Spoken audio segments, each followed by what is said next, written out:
Hello everyone, this is me, I'm freelancing Wala and I am a student of Rehan AI Teachers Training Institute batch 22।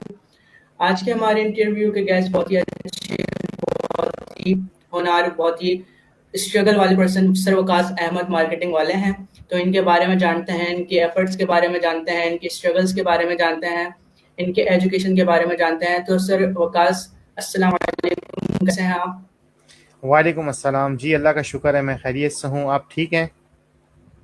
अल्हम्दुलिल्लाह मैं ठीक, आप बताएं जी कैसे जा अल्लाह रहा का है दिन? शुक्र। जी अच्छा गुजर रहा है दिन, अल्हम्दुलिल्लाह। अपने बारे में बताएं, सबको थोड़ा इंट्रोडक्शन दें। जी, नाम तो आपने जैसे बता दिए हैं, तो वैसे बेसिकली जो मेरा ताल्लुक़ है वो रावलपिंडी से है। मैंने इब्तदाई तालीम मैट्रिक और इंटर यहाँ पे किया। फिर ये कि हमारे ज़्यादा रिश्तेदार कराची में ही हैं, ननियाल भी मेरा वहीं है, तो फिर मैं कराची शिफ्ट हो गया था। वहाँ से मैंने बीकॉम किया और बीकॉम करने के बाद जो है मुख्तलिफ़ कंपनीज़ के अंदर जो है मुख्तलिफ़ डेज़िग्नेशन, अकाउंट्स में, कैशियर में, कैश कंट्रोलर, अकाउंट्स ऑफिसर, इस तरह की जॉब्स वगैरह की, और इसमें काफ़ी एक्सपीरियंस हो गया। तो एक क्रेज़ होता है हर बंदे को आगे से आगे बढ़ने का, तो मैं भी कोशिश करता रहता था कि कोई ऐसा कोई चांस मिल जाए कि चलो बाहर चले जाएं तो ज़रा और अच्छा फ्यूचर भी हो जाए और एक्सपीरियंस भी जो है ना वो गेन हो जाएगा। तो कोशिश करता रहा, तो फिर इस तरह जो है वो एक चांस लग गया मेरा भी। तकरीबन 9-10 साल बाद जब मैं जॉब करता रहा, तो मुझे तंजानिया, एक मुल्क है केनिया मशहूर है, उसके करीब ये बॉर्डर उसका लगता है वहाँ पे बाय रोड। तो तंजानिया जाने का फिर जो है ना मौका मिला। फिर वहाँ पर जाकर मैंने मज़ीद जो है ना अपनी अकाउंट से रिलेटेड जो है ना काम और जॉब वगैरह का फिर आगाज़ किया। सो आपका वहाँ का सफ़र कैसा रहा? तंजानिया आपने स्ट्रगल की, जो 10 साल का एक्सपीरियंस रहा वो हमसे शेयर करेंगे? सबको बताएंगे कैसा रहा, क्या आपको मुश्किलात आई? शुरू में तो जाहिर सी बात है, ऐसा ही हुआ कि जब वहाँ पर मैं गया तो ज़बान का भी मसला, खाने का भी मसला। खाने का तो बहुत ज़्यादा मसला था, क्योंकि वहाँ के जो लोग हैं ना वो रोटी बहुत कम खाते हैं। तो रोटी जो है नॉर्मल, वो रोटी के बदले वो उनके यहाँ ब्रेड होती है, वो ब्रेड टाइप की चीज़ होती है, वो खाते हैं। या जो है ना उनके कुछ चावल टाइप के होते हैं, जैसे हमारे बॉयल चावल होते हैं, लोकल लैंग्वेज में वहाँ के उसको उगाली बोलते हैं। तो वो एक वाइट कलर के, वाइट किस्म के इस तरह के चावल होते हैं, जैसे प्याले के अंदर आपने कोई केक या कोई चीज़ बेक करके बनाते हैं, जब उसको निकालते हैं तो पूरे सांचे की तरह निकल के आते हैं। तो ऐसे ही वो चावल जो है ना वो प्लेट में रख के देते हैं, और उस पे सालन या कोई चीज़ होती है तो वो डालकर। अब हमारा यही था, इब्तदा में जब हम गए तो हमें रोटी चपाती मुश्किल से मिलती थी। अब तंदूर वाले जो थे वो नान उनके यहाँ मिलता ज़रूर था, लेकिन वो रात को ज़्यादातर मिलता था। या फिर ये होता था कि जो पराठे पकाते हैं उनसे फिर हम ये कहते थे कि बगैर तेल का जो है ना वो हमें पराठा, यानी कि सूखी रोटी जिसको बोलेंगे, वो बना दें। ये तो वो इस रोटी तरह होती मतलब जी, खाने वगैरह के हवाले से भी काफ़ी मुश्किलात रहीं। फिर ज़ाहिर-सी बात है लैंग्वेज का बड़ा मसला होता था। टूटी-फूटी कुछ इंग्लिश, लेकिन वो वहाँ के लोगों को इंग्लिश हर एक को नहीं आती थी, तो इंग्लिश का भी मसला होता था। वहाँ की लोकल लैंग्वेज स्वाहिली है, तो वो भी ज़ाहिर-सी बात है इतनी जल्दी तो नहीं आई, लेकिन ये कि फिर 2, 3, 4 साल बाद ऐसा हुआ कि बोलने भी लगे और समझने भी लगे। तो ये इस तरह करके जो है, शुरू में तो मैं गया था अकाउंट्स से के तजर्बा था, तो अकाउंट्स के काम के लिए। जैसे जैसे फिर मुझे भी शौक था आगे बढ़ने का, तो वो एक कंस्ट्रक्शन कंपनी थी ना, तो फिर जाहिर सी बात है आहिस्ता आहिस्ता फिर मुझे उधर मजीद है। कैश हैंडलिंग के काम मिले। फिर जो है साइट एक उनकी नई शुरू हुई 2-3 साल बाद, तो मुझे जो है ना उस साइट के काम एडमिनिस्ट्रेशन के दे दिए, वहाँ के एचआर के काम दे दिए, लेबर की सैलरीज के काम दे दिए। क्योंकि फिर वो आहिस्ता आहिस्ता करके सारा कैश हैंडलिंग का काम, फिर परचेजिंग जो होती थी बिल्डिंग मटेरियल वगैरह, फिर और भी चीज़ें जो परचेज होती है वो मेरे पास होती थी। तो उसमें ये होता था कि जैसे अब कंस्ट्रक्शन का काम था, वो काम को आगे सेल करते थे ना, छोटे छोटे काम है जैसे प्लास्टर वर्क है, वुडन वर्क है, या जो है कंक्रीट वर्क है। तो अब उसके अंदर यही होता था कि वो बहुत बड़ा काम होता था, और उसके लिए फिर ये होता था कि मजीद जो है ना कंट्रोल करने के लिए कि किसी किस्म की जो है ना वो खराबी पैदा ना हो, कोई करप्शन टाइप की चीज़ ना हो। तो इंजीनियर जो मतलब उनके साथ मिलकर जो इंजीनियर्स होते थे, या आगे जो ठेकेदार जिसको बोलेंगे, जो छोटे ठेकेदार होते थे, वो जो भी काम करते थे और काम की जो मेजरिंग करते थे, फिर मैं भी इसमें इन्वॉल्व होता था जाके, और क्रॉस चेक करते थे कि भाई आया कि ये काम यहाँ से यहाँ तक हो गया। फिर उसके लिए कोई हम एक ऐसी कोई मार्क लगाते थे कि ये आइंदा ये चीज़ रिपीट ना हो ना, कि ऐसा ना हो कि नेक्स्ट वीक फिर भी जो पेमेंट के लिए ये चीज़ रिपीट हो जाए। तो वो उसमें भी मेरी इन्वॉल्वमेंट थी। तो इस तरह cash, accounts, purchasing, building material, फिर जो है ना वो छोटी छोटी कंस्ट्रक्शन की काम भी मैं खड़े होकर पैकिंग खुद एक वगैरह तरह ये से सब। करा लेता था। जी जी।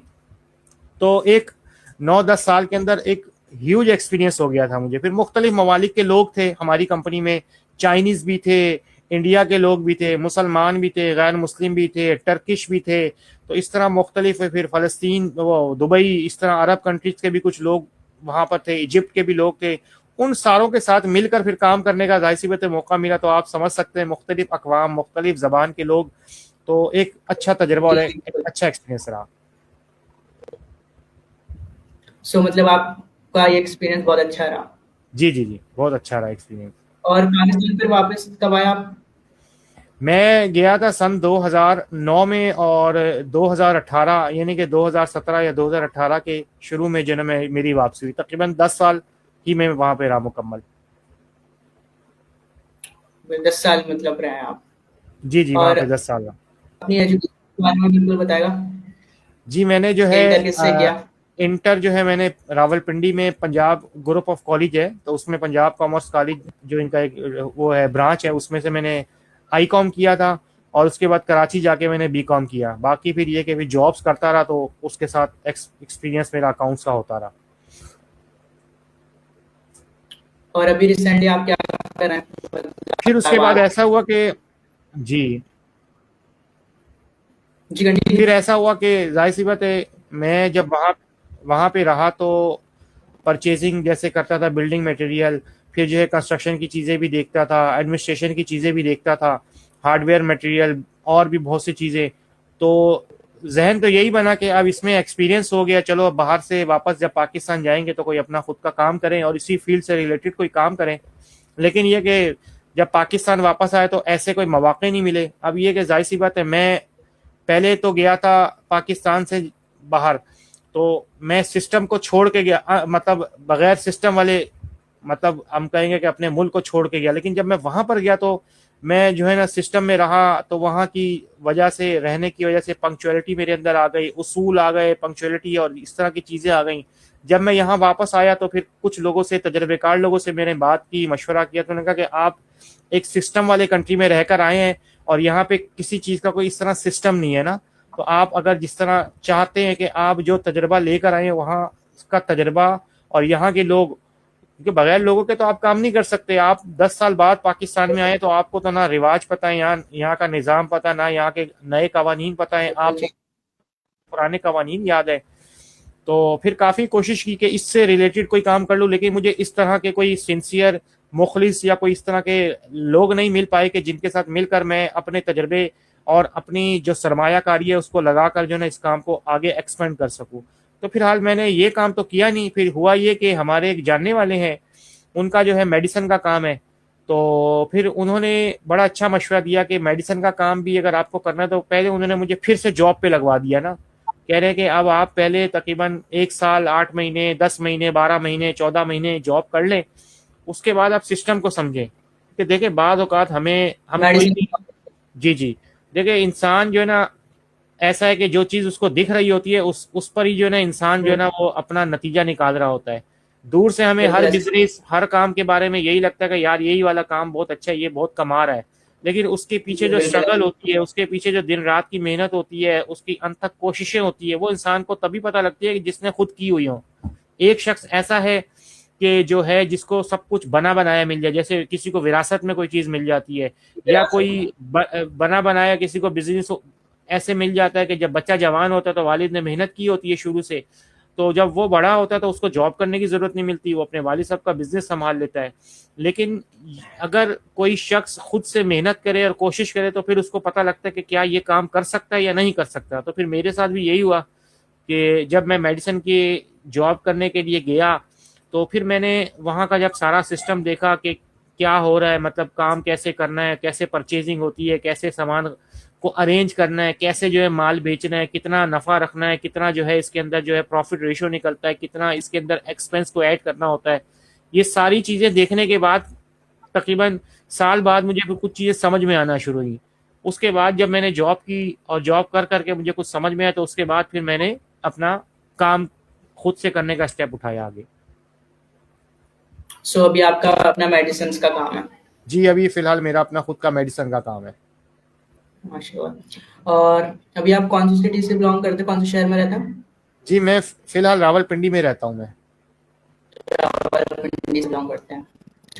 और अब हम अपने टॉपिक की तरफ आते हैं, जो कि आज का हमारा टॉपिक है एआई इम्पैक्ट ऑन एजुकेशन। जी जी, दोबारा सवाल कीजिएगा, बात कट गई थी। मतलब आपके लिए एआई क्या चीज है? मतलब एआई टेक्नोलॉजी जो है, आर्टिफिशियल इंटेलिजेंस, जी जी जी, आप उसके बारे में क्या कहना चाहेंगे?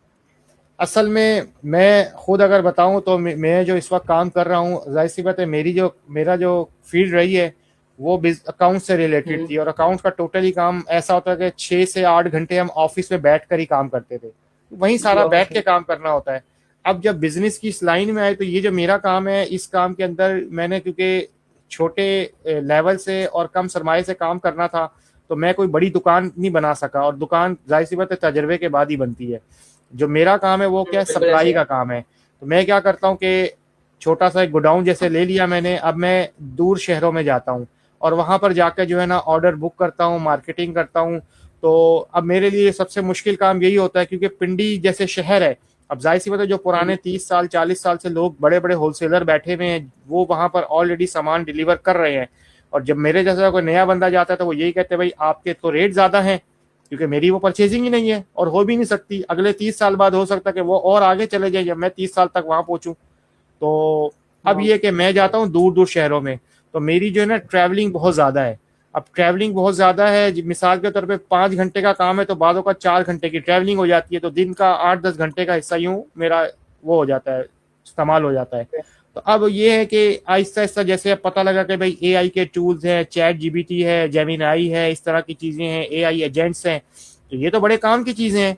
यानी कि जो काम बहुत जो है बंदे को करना है, अगर उसी काम को बंदा इस सिस्टम के तहत करे तो बहुत सी चीजें हमारी ऐसी हैं कि जो हम बंदों से करवा रहे हैं, और फिर आजकल जो फील्ड में लोग होते हैं उनको पता कि बंदों से काम कराना कितना मुश्किल है, उनको सैलरीज भी दें, उनकी हर बात भी कोशिश करें मानने की, लेकिन फिर भी आजकल जो हमारी यूथ है, यंगस्टर है, उनका मतलब मेहनत का जहन है नहीं। तो ये कि अब एआई के टूल्स के जरिए जो है हम अपने काम को बेहतर कर सकते हैं। अब जैसे मेरा काम है बिलफर्ज कि अभी मैंने सारा ट्रैवलिंग करके ही काम करना है, लेकिन जैसे जैसे इन टूल्स को मैं सीखता जाऊंगा, इन टूल्स को समझता जाऊंगा, तो मेरी बहुत सी चीज़ें आसान होंगी। अब जैसे मिसाल के तौर पे सही अब बात। मेरा जो काम है, मुझे वॉइस मैसेज बहुत आते हैं। अब वॉइस मैसेज को सुनना पड़ता है, तो अब सुना ये है कि ऐसे टूल्स आ गए हैं कि वॉइस मैसेज उनको ट्रांसफर कर दें और वो उसकी कॉपी बना के आपको जिस लैंग्वेज में चाहिए वो आपको दे देंगे। तो आपका यूं काम आसान हुआ कि आपने 3 मिनट का वॉइस ऐसे रुक रुक के सुना और उसके बाद ऑर्डर लिख के। लेकिन अगर यही चीज एआई के टूल्स हमें समझ में आ जाए तो हमारा इस तरह काम आसान हो जाएगा। इस तरह के और जैसे होता है कि क्विक रिप्लाई, अगर हम अपने मेरे पास अब जैसे 3 साल हो गए, अब मुझे पता है कि ये 20-30 सवाल तो ऐसे ही इन्होंने बार बार मुझसे करने ही है। अब वो मोबाइल के अंदर चैट जीपीटी से पूछ कर भाई ये क्विक रिप्लाई को कैसे करना है, तो उस तरीके के मुताबिक आपने अपने जो है ना 20-30 सवाल के जवाबात जो है ना उसमें ऐड कर दिए। जब किसी ने कोई सवाल किया कि ये इसका रेट इतना है, तो ठक करके जब उस क्विक रिप्लाई में गए आपने वो वहाँ पे ऑब्लिक का जो साइन होता है उसको क्लिक करना है, तो वहां से आपके वो सवाल के जवाब खुल जाएंगे, आपने सिर्फ टिक करना है आपने किस चीज का जवाब देना है। या मिसाल के तौर पर यूं हुआ कि मैं रहता हूँ रावलपिंडी में, अब एक नया बंदा आया, मेरा एक जैसे शहर है फतेहजंग जहाँ पे मुझे सप्लाई करनी है। अब उसने कहा कि भाई आपकी फतेहजंग की सप्लाई कब होती है, फतेहजंग की बुकिंग कब होती है। तो अब मेरे पास जैसे दिन है कि पीर को बुकिंग होगी, Monday booking day and Wednesday supply day. तो अब बजाय मैं इसको बार बार लिखने के क्विक रिप्लाई में ये चीज डाल दूं, अब मैंने किसी को बोलना है भाई आपकी पेमेंट ज्यादा हो गई है आप पेमेंट भेजे, तो वो मैं क्विक रिप्लाई में डाल दूं। तो इस तरह ये तो मैंने आपको मुख्तसर सी चीज बताई। अब दूसरी तरफ आऊं तो अब मैं कोशिश यही होती है कि जो चीजें मैं मार्केटिंग करने के लिए फिजिकल जा रहा हूं उसके साथ अपनी चीजों को पोस्ट के जरिए सोशल मीडिया ऑनलाइन। पर जो है ना जी ऑनलाइन उनको भी जो है ना वहां पे उसकी मार्केट करूं। अब जाहिर सी बात है बैठना कैनवा के साथ या जो है दूसरे जो एडोब फोटोशॉप वगैरह इस तरह के टूल्स होते हैं, सॉफ्टवेयर होते हैं, इन पर बैठकर एक एक तस्वीर को बनाना तो मुश्किल है। लेकिन चैट जीपीटी ने, जेमिनाई ने, इस तरह के जो दूसरे जो टूल्स हैं जो फ्री के टूल्स हैं, इन्होंने काम को यूं आसान कर दिया कि अगर हम इसकी भी स्किल सीख लेते हैं और हमें जो है समझ में आ जाए कि किस तरह प्रॉम्प्ट देना है, किस तरह उसको मतलब अपना पैगाम देना है, इसको बोलेंगे कि हमने किस तरह हुक्म लगाना है या ऑर्डर देना है, तो फिर उसने हमें चीज बनाकर दे देनी है, तो वो काम मेरा ख्याल है कि मिनटों में हो जाता है। अब वो मिनटों में एक काम हो गया, आपकी एक बनी बनाई पोस्ट बन गई, जो पोस्ट जो है वो हो सकता है 500-700 रुपए में बनवानी पड़े, लोगों की मिन्नतें करनी पड़े। और फिर ये भी हो सकता है ना, पोस्ट तो बन गई, अब पोस्ट बनने के बाद ये हुआ, आपने कहा यार ये ऐसे करना है, आपने ये ऐसे करना है, ये ऐसे करना है, तो वो बंदा कहेगा यार आपने 200-400 रुपए लिए और आप 6 बार इसको चेंज करा रहे हैं। लेकिन एआई टूल जो है वो थकते ही नहीं है, वो 24 घंटे काम करते हैं। हाँ, ये बात अलग है कि उनकी लिमिट्स होती हैं, एक चीज की लिमिट है कि भाई आपने एक लिमिट्स। दिन में 24 घंटे में इतनी चैट करनी है, इतनी वॉइस चैट करनी है, इतने जो इमोजीज बनाने हैं, तो वो उनकी एक लिमिट होती है। लेकिन ये कि ये बहुत सारी चीजें हैं इस तरह की, फिर जो बंदा इसके जरिए भी अपनी मार्केटिंग कर सकता है, अपनी चीजों को खूबसूरत करके अच्छा करके दिखाना, क्योंकि कहते हैं ना कि जो चीज दिखती है वही बिकती है। तो अब एक चीज वही को बिकती फिजिकल में जाकर दिखा रहा हूँ, और एक जो चैट जीपीटी को बोलूँ मिसाल के तौर पे, मेरे पास एक चीज है कि भाई किसी के को पेट को अंदर करने के लिए बेल्ट चाहिए, तो उसको हमारे यहाँ बोलते हैं एब्डोमिनल बेल्ट। अब मैं उसको बोल दूं भाई कि भाई एब्डोमिनल बेल्ट एक होती है, उस बेल्ट के बारे में आपने कुछ खुसूसियात बतानी है, और खूबसूरत सी कोई पिक्चर निकालनी है, खूबसूरत सा बैकग्राउंड रखना है, और उसमें मेरा ये नंबर है, ये पोस्ट बना दो। ये पोस्ट जैसी बनाई मैंने सारे सोशल मीडिया पे शेयर कर दी, तो फोन नंबर भी आ गया और उसकी लोगों को अवेयरनेस भी मिल जाएगी। इसी तरह फिर अवेयरनेस के लिए भी हम इस्तेमाल कर सकते हैं ना। अब कई बीमारियां छोटी छोटी ऐसी हैं कि जो अवेयरनेस के लिए बंदा बता सकता है कि भाई पेट की बीमारी इस तरह पैदा होती है, आप इन चीज़ों से एहतियात करें, जंक फूड खाने के ये नुकसानात हैं, आप इन चीज़ों से एहतियात करें, फला फला फ्रूट खाने से ये फायदे होते हैं, तो आपको ये खा लेना चाहिए। अब इसी तरह शुगर है, अब शुगर में बाज़ औक़ात लोग सिर्फ समझते हैं कि चीनी खाना छोड़ दी तो हमारी शुगर कंट्रोल में आ जाएगी, ऐसा नहीं है। बहुत सी इसके अलावा भी चीज़ें हैं, बहुत से ऐसे फल भी हैं, बहुत सी ऐसी सब्जियां भी हैं कि वो भी सब छोड़नी पड़ेंगी। तो इस तरह की चीज़ें आपने चैट जीपीटी से, आपने जेमिनाई से पूछ पूछ कर जो ना वो एक अपना छोटा सा मजमून बना लिया, तो उसको आप सोशल मीडिया पे शेयर कर सकते हैं अवेयरनेस के लिए। ऐसी चीज़ शेयर नहीं कर सकते कि जिसमें डॉक्टर की रिकमेंडेशन की ज़रूरत हो, लेकिन छोटी छोटी जो चीज़ें हैं जो नॉर्मल हमारी लाइफ में यूज़ होती हैं। तो ये मैंने एक आपको थोड़ी सी मिसाल दे दी कि एआई के टूल से मैं अपने काम को किस तरह मैं आगे देख रहा हूँ कि फ़ायदा ले सकता हूँ। ऐसा ही है बिल्कुल। अब देखें जैसे आपने कहा मार्केटिंग अब जो हो रही है फिजिकल इतनी नहीं हो रही जितनी ऑनलाइन हो रही है, जितने ऑनलाइन लोग देख रहे हैं और उससे मार्केटिंग हो रही है। जो आजकल मार्केटिंग अच्छी हो रही है ना वो बेसिकली ऑनलाइन ही ज्यादा हो रही है, ऐसा ही है। क्योंकि लोग घर बैठे हुए मोबाइल से देख रहे हैं, ऑनलाइन देख रहे हैं, चीजें ऑनलाइन मंगा रहे हैं। तो ये सब है, मार्केटिंग जो वो है ज्यादा फिजिकल नहीं ऑनलाइन ही है। और इसमें ये भी है ना कि एक मैंने आपको बताया कि मेरी ट्रैवलिंग बहुत ज़्यादा है, लेकिन यही काम अगर आहिस्ता आहिस्ता करके मेरा बैठने का हो जाए तो मैं 4 घंटे जो ट्रैवल करके जाता हूँ उसके बाद 4 घंटे काम करता हूँ, वो 4 घंटे भी यहाँ पे सही तरीके से काम करूँ तो हो सकता है काम और ज़्यादा ग्रोथ कर जाए। फिर वो जो मार्केटिंग की मैंने फिजिकल, उसमें सिर्फ यही है कि मैं एक मखसूस एरिया तक कर सकता हूँ। लेकिन अगर डिजिटल मार्केटिंग के जरिए मेरा कोई सिस्टम ऐसा बन जाए तो ना सिर्फ पाकिस्तान बल्कि दुनिया हमारे हाथ में है। एक कंप्यूटर है, एक इंटरनेट है और पूरी दुनिया हमारे पास है। हम हर चीज की जो है ना अपनी यहाँ ऐसे ही बैठ के मार्केटिंग कर सकते हैं। ऐसा ही है। और बेसिकली मैं पूछना चाहूंगा, आप भी रिहान एआई इंस्टीट्यूट के स्टूडेंट हैं, बैच 22 का। सो आपने जी रिहान एआई इंस्टीट्यूट बैच क्यों ज्वाइन किया, क्या सोच के ज्वाइन किया? कोई आपका गोल होगा कि इस वजह से मैंने ज्वाइन करा, सो ये चीज आप बताएंगे? जी जी, ऐसा ही है। मैंने मुख्तलिफ कोर्सेज भी किए हैं पहले भी, डिजिटल सॉफ्टवेयर, मतलब इस तरह समझेंगे डिजिटल जो सोशल मीडिया के प्लेटफॉर्म हैं उनके ज़रिए अपने बिजनेस को प्रमोट करने के लिए। लेकिन वो करने के बाद जो है मुझे इतना कोई ख़ास फ़ायदा नहीं हुआ ना। तो लेकिन इनको देख रहा था रेहान साहब को पिछले 2-3 महीने से, इनकी बहुत ज़्यादा वीडियोज़ देखी, तो इनकी चीज़ें ना टोटल डिफरेंट थी। वो चीजें जो सबने सिखाई, सारे कोर्स किए तो वही 3-4 चीजें थी जो सारे एक ही बात को बार बार दिखा रहे थे, सुना रहे थे, समझा रहे थे। लेकिन जब अब हमने यहाँ पे ये कोर्स किया तो मैंने देखा कि इसके अलावा भी बहुत सी चीजें हैं जो बिल्कुल टोटली डिफरेंट हैं, जिससे जो है हमें स्किल्स जो है ऐसी हासिल होती है कि हम अपने कोई भी किस्म का काम हो उसको प्रमोट कर सकते हैं।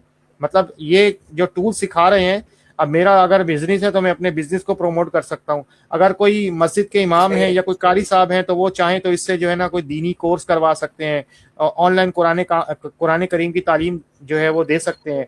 अगर कोई एजुकेशन से वाबस्ता लोग हैं जैसे टीचर लोग हैं तो वो इसके ज़रिए जो है अपनी मुख्तलिफ किस्म के कोर्सेज करवा सकते हैं। तो मैंने भी यही सोच कर भी इसमें जो है एडमिशन लिया है। और अभी जो मैंने तकरीबन 8 से 10 दिन ये चीज़ें इनके पास की हैं तो मुझे अपनी चीज़ों में बहुत ज़्यादा फ़र्क लग रहा है। और जैसे इस कोर्स का नाम है टीचर ट्रेनिंग, आप ये कोर्स जी करने के बाद टीचर बनेंगे कि आगे दूसरों को सिखाया, आप दूसरों को टीचिंग देंगे ये एआई टूल्स के बारे में। जी जी, ऐसा ही है। क्योंकि सिखाएं जब तक नहीं तो आप सीख नहीं सकते, तो सिखाना तो फायदामंद है, ऐसा चाहे वो टीचर बनकर सिखाएं या आप ऐसे ही लोगों को छोटे छोटे क्लिप्स बनाकर या मोबाइल के जरिए लोगों को सिखाएं आप, तो वो भी एक सिखाना सिखाना ही चाहिए। होता है बेसिकली। जी जी, ऐसा ही है। आपका ही माइंड है कि एआई टूल्स दूसरों को भी सिखाएंगे। जी जी, ऐसा ही है, सिखाना चाहिए ये। क्या एआई से लर्निंग ज़्यादा इजी है या मुश्किल है आपके नज़दीक? जो अब तक अपने आपने सीखा 10 दिन में, मुश्किल लगता है आपको या इजी लगता है?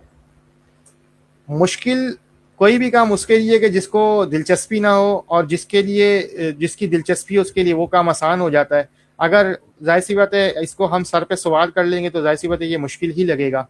लेकिन ये कि थोड़ा आसान मेरे लिए इसलिए है, मैं अपनी सिर्फ इसलिए बात करूँ, थोड़ी बहुत इन चीज़ों से नो हाउ थी, कुछ चीज़ें नहीं है बिल्कुल।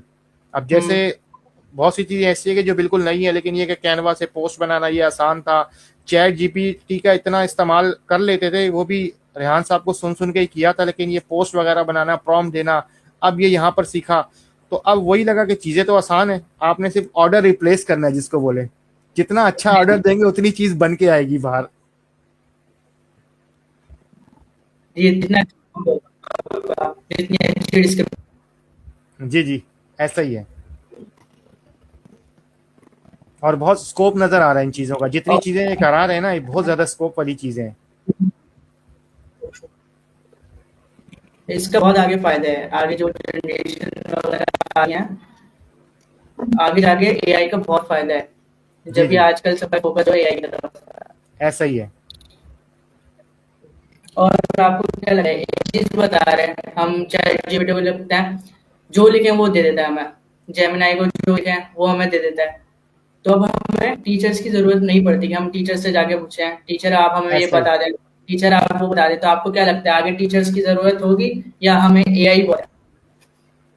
इसमें ऐसा है कि ये तो हम ये नहीं कह सकते कि बिल्कुल टोटली टीचर या इस तरह का जो है ना वो सारा जो सिस्टम है वो ख़त्म हो जाएगा, लेकिन ये है कि जैसे जैसे अवेयरनेस आएगी, टाइम हुँ। लगेगा, तो जैसे जैसे अवेयरनेस आएगी तो ये बच्चे जो है ना एआई से पूछने वाले और एआई को जो है ना यूज़ करने वाले बनते चले जाएंगे। फ़र्क सो तो आपके आएगा। नज़दीक ये फ़र्क तो आएगा। सो आपके नज़दीक जी एआई अच्छा है, जी जी, मेरे नज़दीक बेनिफिट लगता अच्छा है। है? मेरी तो ख्वाहिश ये है कि मेरे जो बच्चे हैं वो सब के सब जो है इस फील्ड में है, लेकिन अभी उनका जहन नहीं बन रहा। उनको मैं बाकायदा पूरी फैमिली को पिछले महीने जो इस्लामाबाद में इंस्टीट्यूट है इनका, उधर लेकर भी गया था, टीचर से मिलवाया, स्टूडेंट्स को देखा, फिजिकल क्लासरूम देखे, तो लेकिन उनका जहन नहीं बना। मैंने तो यहाँ तक ऑफर की कि हम शिफ्ट हो जाते हैं, इधर किराए पे घर ले लेंगे, आप सारे जो है इधर आएँ और इधर ही तालीम हासिल करें, बकिया जो भी तालीम है। तो लेकिन ये कि अभी उनका नहीं बन रहा, तो ये कि अब देखते हैं क्या होता है। तो मैं खुद तो अभी पढ़ रहा हूँ, तो फिर जी, देखते हैं क्या इंशाल्लाह। होता है। हर किसी का अपना-अपना माइंड होता है, तो इंशाल्लाह जब आप सीखेंगे तो वो भी सीखने के, जब उनको लगेगा बेनिफिट है, आपको भी जी जी, बेनिफिट मिल रहा है, तो वो भी खुद सीखेंगे आपसे। जी जी, ऐसा ही है। जो भी हम आपने बताया 8 टू 10 डेज़ में जो आपने क्लासेस ली उसमें अलग-अलग टास्क मिले हमें, ऐड जी, वीडियो एडिटिंग, कैनवा पोस्ट, ये सब मिला। तो आपका फ़ेवरेट टास्क कौन-सा है इनमें से सबसे? जो आपको मज़ा आया हो फे, करना? फेवरेट और आसान टास्क तो मुझे यही लगा जो अभी इंटरव्यू कर रहे हैं हम, ये आसान काम लगा है। ये आसान है। लेकिन एक ये अच्छा काम है, इसमें स्कोप बहुत है ना, इसमें ये पॉडकास्ट वाले काम में भी। और इसमें अब ये कि इंसान का जहन खुलता है। अब मिसाल के तौर पे आपने मुझे सवाल किया, तो जैसे ही आप सवाल करेंगे तो जाहिर सी बात है वो जवाब वो दिमाग के अंदर पहले से आना शुरू होगा कि जैसे ही भाई की हुँ, बात खत्म हो जाए मुझे जवाब देना है। तो ये कि इसके अंदर जहन तेज होता है। जी, और आज मेरा क्योंकि तीसरा इंटरव्यू है, दो पहले इंटरव्यू हो चुके हैं, तो अब जैसे जैसे वक्त गुजर रहा है तो मैं अपने अंदर खुद ब खुद तब्दीली महसूस कर रहा हूँ कि मेरा कॉन्फिडेंस बहाल हो रहा है और एक मज़ा सा आ रहा है। एक तो ये काम हो गया, और दूसरा ये कि मुझे चैट जीपीटी से पोस्ट बनाना पहले भी आती थी, लेकिन अभी थोड़ा ज़्यादा फ़ायदा हो गया मुझे कि चैट जीपीटी से अच्छी पोस्ट बन रही। तो मैं अभी जो है ना एक दो पोस्ट, जो 5 पोस्ट अगर दिन में लिमिट होती है तो 3 पोस्ट या 2 पोस्ट अपने टास्क की बनाई, तो 3 पोस्ट अपने में काम की चीज़ों की बनाकर उससे निकलवा कर उसको सोशल मीडिया पे शेयर कर देता हूँ। जी, ये ये भी ये एक आसान हो गया काम। अभी असल में ऐसे हम ना अपनी भी चीज जी, असल में अभी मेरा क्या है कि क्रिएट कर मेरे पास सकते ना हैं। बैठने का टाइम कम है, तो वो चलते फिरते जो काम हो सकते हैं ना, जैसे कल मेरा पूरा दिन बिल्कुल। ट्रैवल में था, लेकिन कल का दिन मैंने यूं किया कि जैसे जैसे लोग मैसेज करते जा रहे थे, मैं जैसे ही पहले मैं बाइक चला रहा था, तो अभी बाइक फिलहाल नहीं चला रहा था, मैं लोकल हम्म। बसों में या रिक्शों में जा रहा था, जहां मौका मिलता था मोबाइल खोला, उसमें चैट जीपीटी को वॉइस किया कि ये चीजें इसका ऑर्डर बना दो, उसने ऑर्डर दिया, मैंने आगे अकाउंटेंट को भेज दिया, फिर अगला ऑर्डर आया, मैंने ऑर्डर बनाया, उसको कहा इसको साफ करके भेज दो, मैंने आगे सप्लायर को भेज दिया, अगला ऑर्डर आया, ऐसे कर करके कल पूरा दिन मेरा जो है ना काम भी होता रहा, और साथ साथ ऐसा लग रहा था कि एक असिस्टेंट मिल गया है, काम बिजी हो गया काफी। जैसे हाँ, काम इतना ये है, काम बहुत ज्यादा मुश्किल का सामना करना पड़ता। जी जी, ऐसा ही है। सुनो का जो वीडियो गाना एडिटिंग करना है हमें, सॉन्ग क्रिएशन, जी जी, आपको हार्ड लगता है या मुश्किल? वो मुझे हार्ड लगता है, वो मेरे से अभी मुझे नहीं समझ में आ रहा वो अभी तक, और फिर मौका भी नहीं मिला असल में, थोड़ा मैंने बोला मुश्किल है। कुछ चीजें ऐसी हैं उसमें टाइम चाहिए ना, बैठना और सब करना, तो वो नहीं हो पा रहा, एकदम से एकदम बाकी चीजें तो तकरीबन हो रहा। इक्विपमेंट्स चाहिए। जी जी, क्योंकि फिर खाली इसको बनाना नहीं है ना आपने, उसके बाद वीडियो भी मिलाकर करनी है ऐड। एलिमेंट्स लगाना है, एलिमेंट्स लगाना है ऐसे ही। जी, आपने हमें दिया आज इंटरव्यू के लिए, अब 25 मिनट बिल्कुल, तो आपका बहुत थैंक यू करता हूँ, आपको बहुत अपने बारे में बताया कि ये आगे जाके फायदा देंगे या नहीं। आपका भी बहुत बहुत बोले बोले कंटिन्यू। जी, मैं कह रहा हूँ आपका भी बहुत बहुत शुक्रिया कि आपने जो है ना वो वक्त निकाला, और आपने जो है ना मेरे से मेरे बारे में मालूमात ली, फिर जो है वो बिल्कुल। कोई मौका मिलेगा तो हम आपसे आपके बारे में मालूमात लेंगे। बिल्कुल बिल्कुल। एंड लास्ट मैं कहना चाहूँगा आप सबको एआई टूल्स के हवाले से या किसी भी बारे में, स्ट्रगल्स के बारे में, एफर्ट्स के बारे में क्या एक एडवाइस देना चाहेंगे, खास तौर एडवाइस पे हम यंग जनरेशन को? जी, यंग जनरेशन को सिर्फ यही चीज़ कहूँगा कि कोई भी शख्स जो है ना बड़ा काम उस वक्त तक नहीं कर पाता जब तक वो छोटे छोटे काम ना करे ना। तो अगर इंसान यही सोचे कि मैं डायरेक्ट कोई बड़ी छलांग मारूं और बड़ा काम करूं, और इस सोच और इस इंतज़ार में वो अपना वक्त ज़ाया करे, तो उसको करना ये चाहिए कि छोटे छोटे स्टेप्स ले, छोटे छोटे कामों से शुरू कर दे।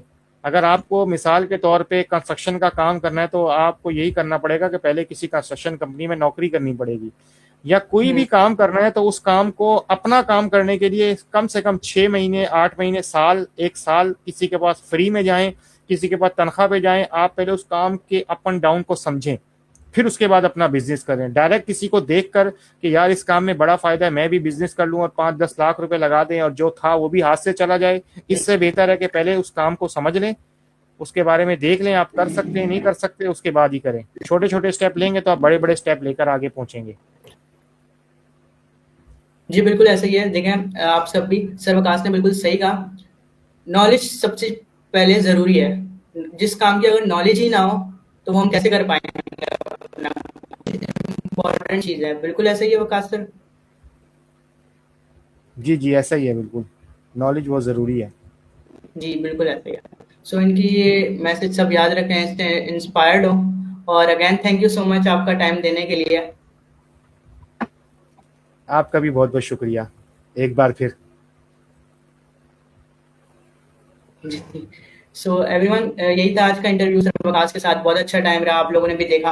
होपली इस चैनल को लाइक करें, शेयर करें, कमेंट करें, एंड मिलते हैं अपने नेक्स्ट इंटरव्यू में। अल्लाह अल्लाह हाफिज़, अस्सलाम वालेकुम। वालेकुम सलाम।